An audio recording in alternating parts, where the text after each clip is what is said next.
Өнөөдөр Есүсийн загалмаа бол үнэхээр загалмайн энэ үндсийн загалмай дээр урсан цус өргөсөн ам өнөөдөр ч хүчтэй хэвээрээ байгаад. Бид энэ амьдрал дуусах үед бид Бурхны өмнө очих болно. Есүсийг яг тухайн үед яг энэ өдөр бол үнэхээр дайсан бол алчлаа, цовдлчлаа, бүх юм дууслаа гэж баярлж ирсэн. Үгүй Есүс үхээд 3 хоногийн дотор үхлээс амилсан юм аа. Ирэх нэм гарих цуглаануудаа очиороо найзуудаа дагуулад ирээрээ. Өнөөдөр бүх хүн төрлөختөн тийм үү баярын цуглаа их болно. Бид амьд урханд алдрыг өргөх болно.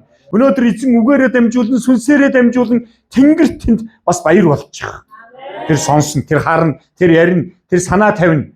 Бид бол хилгүү дүлий мод чулуунд биш. Бид бол үнэхээр тэнгэр газрыг бүтээж танд амьдралыг өгсөн. Таны сүнснийг баталгаа болон барьцаа болгон сүнсөө өгсөн тэр бурханд итгэдэг. Амен.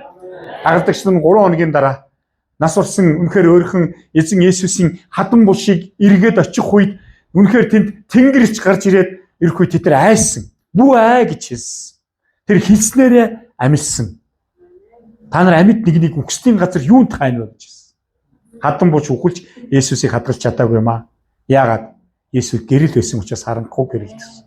Есүс ам байсан учраас үхлийг ялсан. Би бол амьлалт байна. Надад итгэсэн хэн ч өхгүй мөн хамтаа болох болно гэж хэлсэн.